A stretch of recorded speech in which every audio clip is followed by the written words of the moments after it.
Et voilà de retour dans les studios de Canal Sud, en compagnie de Salim Ben Abderrahman. Je prononce bien, ça va, c'était pas trop dur. Et on est en fait ici pour parler en partie, mais c'est un prétexte du meeting unitaire contre l'islamophobie pour une union antiraciste et populaire qui se tiendra demain à 18h30, c'est à l'université du Mirail.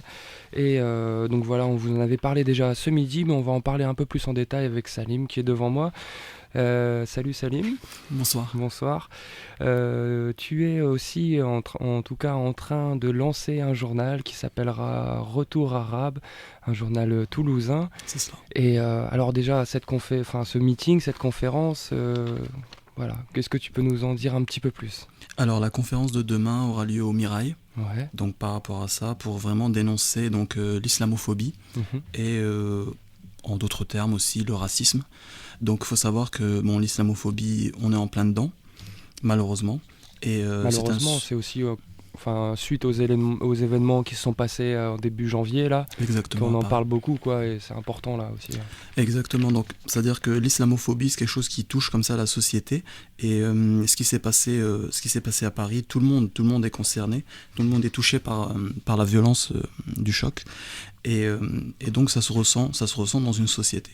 Ce qu'on peut définir comme islamophobie, beaucoup de gens en tergiversent en ce qui concerne ce terme, mais plus ou moins c'est que en fait dans la mentalité populaire, on va dire très ancienne ici, c'est que tout devienne arabe. Tout devienne arabo-musulman, plus précisément. C'est ça, en fait, c'est la phobie que tout devienne musulman, en fait. C'est cela exactement. C'est pas la phobie de l'islam en lui-même, mais c'est la phobie en fait que tout se transforme en fait dans un L'envahissement, quoi. l'envahissement, exactement, le changement total. C'est-à-dire en fait une société, un imaginaire qui voudrait que la rue française, en général, se transforme du fait de l'immigration toujours aussi dynamique en une rue de Bagdad par exemple ou du Caire, avec des souks, avec des mosquées où on entendrait l'appel à la prière, des femmes portant le voile, des hommes vêtus d'une tunique longue et de barbe, et tout ça dans une ambiance très bruyante. Donc Ouais. une rue arabe du Moyen-Orient, C'est par ça, exemple. on a peur que Toulouse ou que Paris deviennent Alger ou... Voilà, exactement, ou Alexandrie ou Damas. Donc c'est vraiment une vision très... c'est axé sur le visuel, énormément sur le visuel, l'islamophobie, par rapport à ça. Donc toutes les choses ont montré qu'une une société ne se transforme pas comme ça du jour au lendemain, et elle se transforme véritablement par la volonté justement de ses citoyens, évidemment. Tout simplement. Donc moi qui ai beaucoup voyagé dans les pays européens, j'ai découvert des pays européens qui sont musulmans. Donc aujourd'hui Sarajevo ou Tirana ou Mostar ne sont pas Bagdad ou Alexandrie ici. Ils sont en Europe et ils sont musulmans. Exactement, ce sont des villes européennes musulmanes avec des gens qui sont fiers d'être musulmans mais qui sont voilà des Européens, tout ce qui est plus classique avec une ambiance européenne qu'on retrouve dans toutes les villes européennes. Donc par rapport à ça, on va dire que c'est basé sur un faux, cette mentalité d'islamophobie, ce visuel, tout simplement. Et on peut le voir aussi ici en France, où il y a plus de 5 millions d'Arabes et beaucoup plus de musulmans. On peut voir que la chose ne se transforme pas. On va dire, on construit des mosquées, elles respectent plus ou moins le cadre architectural de la ville. Donc par rapport à ça, on n'y a pas de changement autre chose. La génération des Maghrébins qui sont installés il y a 2-3 générations se mélange des fois avec la population latine, on va dire. Donc ça donne des métis qui sont très blancs, et même eux aussi dans leurs habitudes, dans leurs coutumes. Donc par rapport à ça, ils se repéanisent très bien, sans oublier bien sûr leurs racines, leurs origines et leur religion, dans la majorité. Ouais, c'est ça. Donc par rapport à ça. Après, c'est-à-dire qu'on alimente une peur ou quelque chose qui n'existe pas, elle est alimentée vraiment, on a un vecteur de peur. C'est ça qui est intéressant, ouais. C'est justement essayer de déchiffrer comment ça s'insinue tout ça aussi, cette islamophobie-là. Qui c'est qui... Exactement. Comment on en arrive là. C'est-à-dire qu'on a des images de l'islam, en fait, dans la société occidentale qui est très négatif. On réinjecte, on va dire, de la négativité dans cet imaginaire de l'islam. On a quelque chose d'archaïque, de machiste, d'ancien. D'anciens, ouais, c'est surtout ça, hein, c'est genre, ouais, c'est l'homme des cavernes presque, hein, on y est presque, quoi. Non mais c'est vrai, hein. On essaie toujours de faire passer donc l'arabo-musulman pour quelqu'un d'arriéré qui n'a pas compris en fait la civilisation et tout ça toujours avec des côtés un peu archaïques et autres et ça c'est quelque chose qu'il faut déconstruire justement avec des preuves, avec des savants de l'époque, même du Moyen-Âge qui étaient très en avance et dont leur découverte marche encore aujourd'hui. Donc par rapport à ça. Et aussi l'utilisation, il faut le rappeler, de mots arabes dans un sens en français. Ah oui, on en parlait tout à l'heure, excuse-moi de te couper, mais hors antenne, on en parlait. Par exemple, tu me disais les djihadistes. Voilà, exactement. Donc on a des mots arabes dans un contexte français qui ne veulent plus dire aucun sens. C'est-à-dire on a des djihadistes, on a la charia qui s'impose, on a des choses qui sont farfelues. Donc un djihadiste, ça n'existe pas. Alors il faut reprendre le terme, quoi. Un djihadiste, donc, déjà, c'est quelqu'un qui prônerait le djihad, et le djihad c'est quoi? Alors déjà parlons peut-être déjà du djihad déjà. Bah, le djihad en lui-même, donc il y en a deux, il y a le grand djihad et le petit djihad. Ouais. Donc le grand djihad, c'est le combat contre ses passions, contre le diable, donc essayer de devenir quelqu'un de meilleur jour après jour. Et le petit djihad, donc le djihad militaire, combatif, lui il est plus dans une autodéfense, c'est-à-dire on essaie de défendre sa maison, sa famille, contre un ennemi qui viendrait nous faire du mal. C'est tout simplement une autodéfense, comme on la retrouverait dans les droits de l'homme, comme on la retrouverait dans toutes les chartes de l'ONU par exemple. Et donc du coup un djihadiste ce serait quoi et pourquoi ça l'est pas? Enfin, tu vois Oui, complètement. Donc la Syrie aujourd'hui c'est un pays arabe musulman. Donc qu'on aime ou qu'on n'aime pas son régime, c'est un pays arabe musulman. Des gens qui vont là-bas, qui combattent l'armée syrienne et la police syrienne et qui les tuent, ne font pas quelque chose de bien pour l'islam. Ils vont tout simplement détruire un pays. Donc après ils peuvent crier Dieu est grand ou d'autres choses de ce type, ils ne vont pas faire du bien aux musulmans. Et on les couvre de ce mot de djihad, du djihadiste. Encore heureux qu'on ne dise pas moudjahid. On les couvre de ce mot de djihadiste en fait pour les glorifier, pour cacher ça derrière un couvert religieux qui n'est pas du tout religieux en fait, tout simplement. Et tu viens de dire encore heureux qu'on les appelle pas moudjahid. Exactement, parce qu'un moudjahid c'est quelqu'un qui fait le djihad. D'accord. Quand on dit moudjahid où il y a le ma au début, c'est au présent en fait, dans la langue arabe. Qui fait le djihad. Voilà, exactement. Et donc un moudjahid, quelqu'un qui fait le djihad, c'est quelqu'un qui défendrait une terre musulmane contre un ennemi qui viendrait le tuer pour sa religion et lui prendre ses biens, ce qui n'est pas du tout le cas donc de la Syrie. Oui, des soi-disant djihadistes. Alors comment il faudrait les appeler alors? On les appelle comment? J'ai pas envie de rentrer dans des tergiversations. Voilà, je laisse ça au service de renseignement. Mais donc c'est tout simplement des gens politisés qui sont pas d'accord avec un système politique et qui vont malheureusement qui vont l'attaquer. Et aujourd'hui, c'est le peuple syrien qui souffre, mais c'est aussi tous les Arabes et tous les musulmans du monde. Quand je dis arabe, je ne parle pas que du sang arabe, je parle des gens qui utilisent cette langue et cette culture en général. C'est-à-dire qu'aujourd'hui, ils sont victimes de ce trouble en fait qui s'avérait être voilà, on met le mot terrorisme dessus, mais c'est surtout des attaques qui sont faites aux Arabes et aux musulmans, et ces derniers doivent se réveiller contre ça, parce que les attentats donc qu'il y a eu donc à Paris au début du mois, le mois dernier. On peut peut-être revenir un petit peu dessus pour voir essayer de déchiffrer un peu ce que ça a engendré là par exemple, donc on a donc des gens qui sont partis, qui ont tué donc des intellectuels, des journalistes, par rapport à ça, en prétextant donc venger le prophète. Le prophète Mohammed sallallahu alayhi wa sallam, que la paix et le salut de Dieu soit sur lui. Donc une personne sacrée à qui on n'a pas le droit de blasphémer, ni d'insulter, ni autre. Par rapport donc à ça. C'est la religion musulmane qui le dit. Le prophète, bon, c'est quelqu'un de sacré. C'est sacré, voilà. C'est le sacré, c'est le tabou ultime. Et tous les prophètes le sont par déduction aussi. Jésus, Abraham et autres sont des prophètes sacrés pour les musulmans.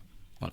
Donc par rapport à ça, après bien sûr c'est un crime horrible, aller se faire vengeance comme ça dans la rue, c'est indigne d'un croyant, et ce n'est pas du tout dans la religion musulmane.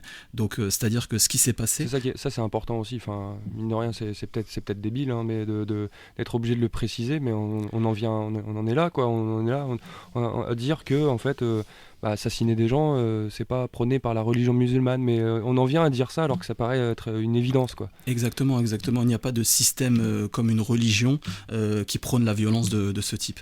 Et aujourd'hui, on est malheureusement piégé, on va dire les Arabes et les musulmans en France, on est piégé en fait entre énormément de choses.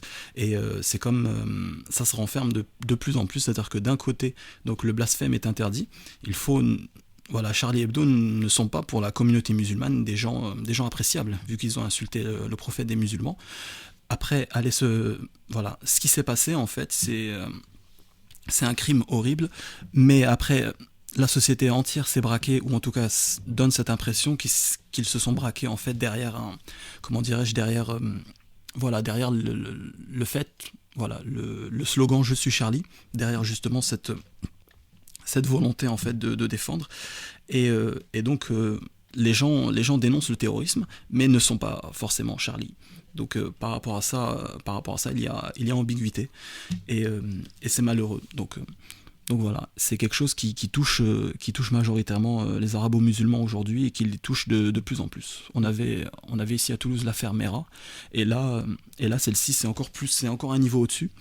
Donc par rapport à ça, il faut vraiment recentrer à chaque fois le débat, tout simplement. Et ce qu'on se disait aussi tout à l'heure hors antenne, ouais, donc les musulmans ils sont bloqués entre le "Je suis Charlie" qu'ils n'ont pas envie non plus de brandir, puisque c'est blasphématoire et que ça va à l'encontre de leur religion. C'est comme si on demandait aux chrétiens de dire "Je suis tel journal qui dessine Jésus pendu par les pieds", ou je sais pas quoi. Charlie Hebdo le faisait aussi. Donc à ce moment-là, ils sont bloqués entre en fait ça et le fait que ces actions sont violentes et qu'elles sont forcément critiquables aussi, quoi. Oui, elles sont même condamnables. Enfin, mais condamnables, le fait qu'on est justement dans cette ambiguïté-là, dans cette position-là, est déjà quelque chose qui n'est pas acceptable. Donc pour des gens qui n'ont rien fait. Donc par rapport à ça, il faut vraiment toujours recentrer le débat et ne pas laisser en fait les vecteurs de la peur, comme j'en parlais tout à l'heure, donc l'utilisation de mots arabes erronés dans un sens, et aussi c'est ce regard de la société, une société arabo-musulmane qui serait toujours archaïque et ancienne, et pas du tout ouverte à la modernité. Sur les mots arabes dont on parlait tout à l'heure, il y avait la charia aussi. Ah oui, la charia. Ouais. Donc la charia, c'est la voie du musulman. Charia, ce n'est pas la loi. Donc c'est un peu un cheminement personnel que chaque personne, chaque musulman, chaque croyant fait. C'est-à-dire qu'aujourd'hui je suis quelqu'un de bien, si demain je veux être quelqu'un d'encore meilleur, donc c'est ma charia en fait. C'est un peu, pour ceux qui connaissent un peu les mentalités un peu asiatiques, le bushido. Pour les gens chez les samouraïs, c'est un peu le bushido. Et donc chez les musulmans, c'est la charia. Donc une progression, c'est une voie. En arabe, sharia, donc c'est la voie. Et donc ce n'est pas la loi musulmane. La loi musulmane porte un autre nom, qanoun islami. Et donc il y a la jurisprudence aussi, le fiqh, et énormément de choses autour de la loi, mais ce n'est pas la charia. Et donc on a des médias ici qui nous prétextent en fait à chaque fois, qui font allusion à la charia. Donc ils veulent imposer la charia. En parlant, oui, ils parlent de la charia à chaque fois comme quelque chose qui serait imposé à la communauté européenne, ou je sais pas quoi d'ailleurs. C'est ça, et on est dans des vieux stéréotypes encore. On se retrouve dans Aladdin, dans le dessin animé Aladdin, ouais, où Jasmine vole une pomme et le commerçant veut lui couper la main. Donc on est dans des choses de ce type-là, et on prétexte la charia, donc la loi des musulmans. Donc la charia n'est ni la loi des musulmans, et couper la main de manière publique comme ça ne se fait pas dans aucune société. Et c'est en tout cas pas prôné par la religion. Non, du tout. S'il doit y avoir des actes, on va dire, contre la personne, ça se fait après être passé devant un tribunal, et de manière à être jugé par un juge, évidemment. Personne ne se fait justice dans la rue comme ceci. Et donc par rapport à ça, voilà, de manière civilisationnelle, on a ce blocage-là. Il faut savoir que la civilisation arabo-musulmane est prise un peu en étau. Donc par rapport à ça, voilà, il faut savoir que l'alphabet arabe est le deuxième alphabet en utilisation au monde. Ouais, mondial. Ouais. Voilà, mondial, utilisé par l'Iran, par le Pakistan, par l'Inde, par la Malaisie, par une grande partie de la Chine, utilise l'alphabet arabe. Donc c'est quelque chose d'assez grand, d'assez immense, et donc voilà. Donc les gens doivent prendre en compte que justement ils ne sont pas forcément bien vu, on va dire, par d'autres systèmes civilisationnels. Et il faut qu'il développe des liens et des ponts avec les autres. Donc, par rapport à ça. Et des pays, par exemple, des pays comme le Pakistan, par exemple, qui a dépassé les 200 millions d'habitants. Donc le Pakistan, c'est énorme. Tu parlais du Brésil tout à l'heure. Oui. Donc le Pakistan a dépassé le Brésil en nombre d'habitants, et avec une jeunesse explosive. Donc la plupart des habitants ont moins de 15 ans. Donc ces jeunes-là, donc il y a 2 porte-avions américains juste en face du Pakistan qui les bombardent. Des mosquées qui explosent, des gens qui s'entretuent. C'est terrible ce qui se passe pour un pays comme le Pakistan, qui normalement devrait être à l'avant-garde de cette culture. Donc il faut vraiment que les musulmans comprennent que le terrorisme, c'est quelque chose qui est contre eux. Ce n'est pas quelque chose qui va dans leur sens. Qui va libérer Exactement. qui que ce soit, quoi. Le prophète n'a pas été vengé. Des actes des gens qui ont posé des bombes, c'est pas des choses bien pour les musulmans. C'est des choses qui sont très mauvaises pour la communauté musulmane. C'est quelque chose qui ne fait pas avancer. Ce qui fait avancer, c'est justement le fait de s'organiser, de s'aimer les uns les autres, de développer des technologies toujours de manière toujours plus inventive. Et ça, c'est quelque chose qui est difficile à faire. Donc c'est ça, être un homme. Ce n'est pas virer dans le respect, quoi. Exactement.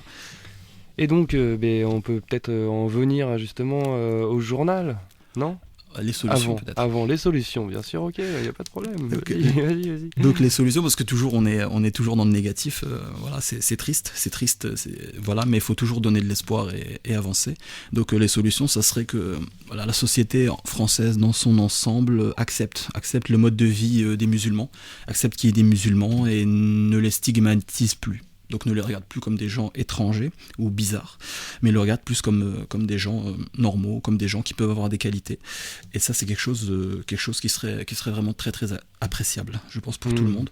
Du côté des Arabes, des arabo-musulmans, je pense qu'ils devraient plus s'instruire, pas dans le sens où ils ne sont pas instruits, mais dans le sens où on ne s'instruit jamais assez, plus s'instruire et développer leur culture ainsi que leur niveau de vie, se réapproprier leurs savants et être inventifs dans leurs idées.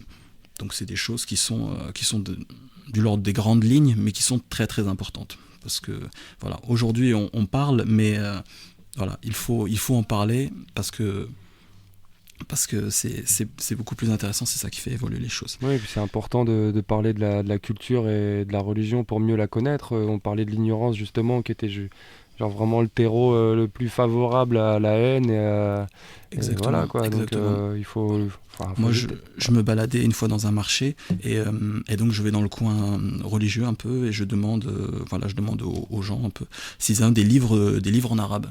Donc ils me disent on a le Coran, on a la Sunna, et je leur dis mais vous n'avez pas des livres de culture?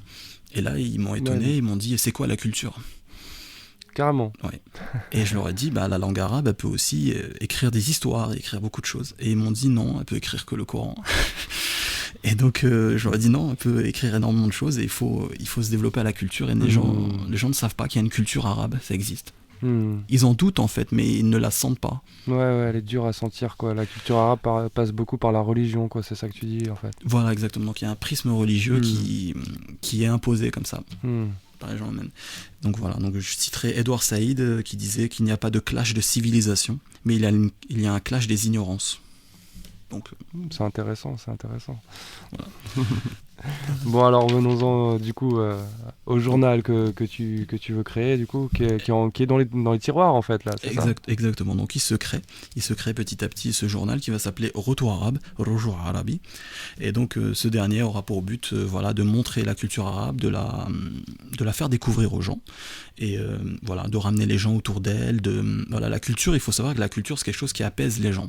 C'est quelque chose qui éduque. À chaque fois on découvre beaucoup de choses. La culture, c'est ce qui fait qu'on est humain, tout simplement. Et dans notre communauté arabo-musulmane, surtout en France, donc il y a un manque de culture autour de la langue arabe qui est très très fort. Et ça c'est mauvais, ça appauvrit les gens au niveau de la logique et de la pensée. Donc je ne prétends pas combler le vide évidemment, mais d'apporter une petite pierre à l'édifice. Et il faut savoir qu'ici on est très très bien ici à Toulouse, parce que Toulouse, il faut savoir que c'est une ville médiévale qui a un lien, c'est la ville de l'Occitanie avec la terre occitane autour de nous, et justement il y avait un lien très fort au Moyen-Âge avec l'Andalousie arabo-musulmane, donc le califat de Cordoue et autres. les troubadours avaient l'habitude, les troubadours, tarabadour, donc, avaient l'habitude de descendre. C'est un mot qui vient de l'arabe, le troubadour. C'est un mélange. En tout cas, c'est un mélange. C'est un mélange entre le provençal et l'arabe. Et l'arabe, comme il y en a beaucoup dans la région. Et donc ils descendaient en fait en Andalousie et ils cherchaient énormément de choses, dont des poèmes. Voilà, des poèmes qui étaient incroyablement beaux, et ils les ramenaient en fait, et ils les ont étendus à toute l'Europe. Et donc voilà, et Toulouse a bien sûr ce surnom de la ville de l'amour courtois par rapport à ça. Et beaucoup de choses ici, donc ça c'est pour le côté passé, on peut même le voir ici dans les villes autour de nous. Donc par exemple, on a énormément de villes qui ont un nom qui est arabique, mais en même temps un mélange de provençal et d'arabique. Donc ça c'est quelque chose de très très intéressant. Au plus au nord on a Castelsarrasin. Donc Castelsarrasin c'est le château des Arabes. On a aussi Mazamet c'est Mohamed. On a Muret c'est Mourad. On a énormément de mélanges comme ceci, donc des noms aussi qui sont mélangés. Donc ça c'est intéressant dans la culture occitane, la culture cathare aussi. Et donc ce mélange-là, donc dans les noms de famille aussi des gens, donc assez intéressant, on peut avoir des noms de famille vraiment d'origine arabe. D'accord. Donc, par rapport à ça, c'est quelque chose de vraiment, vraiment passionnant. Et donc voilà. Et donc ça, dans le journal, ça aura peut-être une place aussi, le lien entre la culture occitane et la culture arabe ou... Complètement. D'accord. Donc je tiens complètement à ce lien-là. Et des écrivains de renom, notamment en langue occitane, qui font un travail aussi assez intéressant dans ce sens-là. Je tiens à citer Alem Sur Garcia, par exemple, qui a écrit son livre Clocher Minaret, où il montre vraiment la structure et l'architecture des églises ici toulousaines et autres, avec le lien avec l'Andalousie. Donc, très bien. Assez très fort, notamment dans l'architecture. Les normes antisismiques existaient au Moyen-Âge. Donc, par rapport à ça. Bah oui. Exactement. Sinon, les églises et les minarets n'auraient pas tenu jusqu'ici. Exactement. Donc ça, c'est quelque chose de vraiment de prenant. Et donc, ce qui pousse, voilà, Toulouse, c'est une grande ville de culture. Et voilà, il faut pousser là-dessus pour éduquer les gens. Et si c'est pas Toulouse qui le fait, personne ne le fera. Donc le retour arabe, alors. Et d'un point de vue donc très très très proche de nous. Ouais. Donc on quitte le Moyen Âge pour revenir à une époque récente. On a à peu près 10% de la population de Toulouse qui est arabo-musulmane. Okay. Donc énormément de monde, notamment répartis dans 3 quartiers qui sont connus, malheureusement connus. Et c'est ça aussi c'est un problème quand même. Ça aussi c'est un problème, exactement. Un problème. On n'en a pas parlé depuis le début là, mais voilà. Exactement, donc cette image-là dont nous on souffre. C'est-à-dire que nous, on est une génération qui ne sont pas partis dans les bêtises ou autre chose, qui ont étudié. Donc voilà, on souffre un peu de ce problème-là. Donc de voir des jeunes venir du Maghreb qui ont 20-22 ans et venir en France et gâcher leur vie, ça nous fait mal aussi. Oui. Donc des choses de ce type-là. Donc il faut vraiment montrer ça aux gens et faire découvrir. Et multiplier les liens. On ne multiplie jamais assez les liens. Par exemple, dès qu'il y a un match de l'équipe d'Algérie, par exemple, donc on voit que Toulouse se transforme en Algérie. Et ça, c'est quelque chose qu'il faudrait... Voilà. Donc moi, j'ai proposé, par exemple, d'installer un écran géant à Arnaud Bernard. Par exemple, j'avais proposé ça à la mairie. Donc... Et la mairie a dit quoi? Et ils réfléchissent encore. Oui. Ouais. Et donc ça, c'est des choses qui sont bien parce que ça ramène les gens et ça leur parle et ils discutent et ils se rendent compte en fait que l'Algérie c'est un grand pays qui est au sud, c'est à 1 heure de vol de Toulouse. Oran-Toulouse, c'est un lien charnel, un lien très fort. C'est à 1h15 de vol. Donc c'est quelque chose de très proche. Et il faut multiplier ce genre de relationnel. Donc par rapport à ça, c'est important. Beaucoup de liens se développent au niveau économique, donc aussi. Mais il y a toujours, on remarque, ce manque en fait de culture. C'est-à-dire, les gens ne connaissent pas assez leur langue, donc ils sont bloqués là-dessus. Donc il y a toujours ce côté-là. Donc on va essayer d'y remédier avec le journal Retour Arabe. Ah oui. Et donc voilà, on invite les gens à le lire bien sûr, et on invite les gens à faire énormément d'activités avec nous autour de ça. Donc pour l'instant, le premier numéro n'est pas encore sorti. C'est en projet, c'est dans les tiroirs. C'est en projet, c'est en train de se mettre en place. Donc ça se met en place, donc une rédaction. L'idée, ce serait de faire un hebdomadaire. Si ça tenait qu'à moi, je ferais un quotidien. Un quotidien, faut le remplir quand même. Faut l'écrire. Hein. C'est ça. Mais vu le retour que j'ai eu, donc c'est assez positif. C'est-à-dire que les gens l'attendent. Bah ouais. C'est quelque chose qui est attendu. Et en même temps, c'est normal. Donc, c'est intéressant. Aujourd'hui, il faut savoir que la langue arabe, c'est la 4e langue la plus utilisée dans le monde. Donc, apprendre l'arabe, c'est pas une tare, c'est pas un truc ancien. C'est quelque chose de moderne. C'est la 4e langue la plus utilisée sur Internet. Il y a 3 ans, c'était la 9e. Donc, on voit l'avancée en Bien seulement sûr. 3 ans. Ouais. Donc, par exemple, c'est exceptionnel. La langue arabe, au niveau structurel, religieux, la langue de l'islam, est la première en utilisation. C'est-à-dire que dans le monde, la langue arabe, c'est la première langue la plus utilisée dans le monde. Voilà, avec l'anglais. Donc on a tendance à dire l'arabe, la langue de la spiritualité, et l'anglais, la langue de l'économie. Tendance à dire ça. Et la France est très bien située là-dessus, parce qu'elle est au sud, elle a donc les pays arabes, et au nord, elle a l'Angleterre. Et les États-Unis, si on veut un peu... Allez. Donc, ça, c'est un plus vraiment, vraiment intéressant. Et les gens sont en demande là-dessus, et on espère faire quelque chose de très très bien là-dessus. Donc voilà. Et qu'est-ce que je pourrais rajouter Est-ce que peut-être vous avez besoin d'aide pour sortir ce journal, le premier, comment on peut faire pour aider à la première parution? Je sais pas, s'il y a des gens qui veulent donner de l'argent, je sais pas, à l'antenne. Par rapport à ça, donc ça serait en fait un journal qui serait financé en fait par les on va dire un journal classique, financé par ses publicités, par le journal et ses publicités. Est-ce qu'il sera payant, ce journal? Il sera payant, à part si on a des publicités de manière exceptionnelle. Là, on pourrait se permettre de faire des numéros gratuits. D'accord. Donc, mais on n'en est pas encore là. Non, on n'en est pas donc, là. Okay. Si aujourd'hui les commerçants, si aujourd'hui les gens qui sont touchés, qui ont un cœur d'arabe, qui ont cette mentalité-là, qui veulent vraiment développer cette culture, cette langue et cette tradition, veulent mettre la main à la pâte. Donc travailler avec nous en avançant pour ce journal. Donc oui, ça marchera vraiment de manière exceptionnelle. Et alors du coup, comment on fait pour vous contacter? Il y a une adresse mail ou comment on fait? On passe par Canal Sud si on veut je sais pas.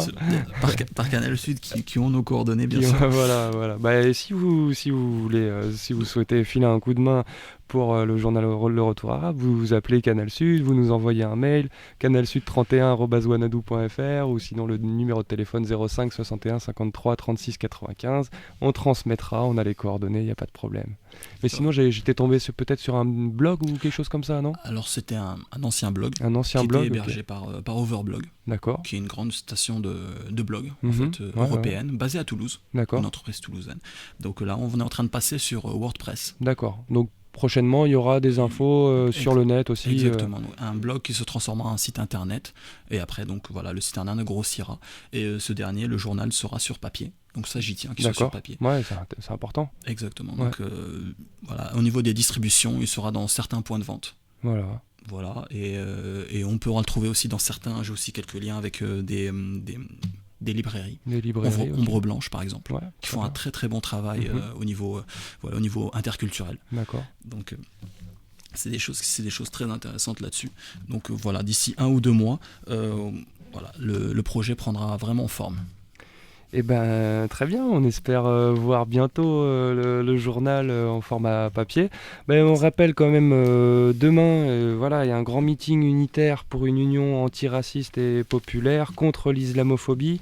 Le communiqué nous dit que les attaques contre Charlie Hebdo et l'Hypercacher ont soulevé une immense émotion que nous partageons, mais elles ont aussi été le prétexte à une nouvelle offensive sécuritaire contre les populations des quartiers populaires et contre tous ceux qui refusent l'ordre dominant. Donc demain, c'est à partir de 18h30 et c'est à Toulouse, à la Fac du Mirail. Ce sera l'amphithéâtre 9. Voilà, Fac du Mirail, donc le métro, c'est l'université du Mirail, au Fac du Mirail, je sais plus précisément, mais c'est le Mirail, quoi.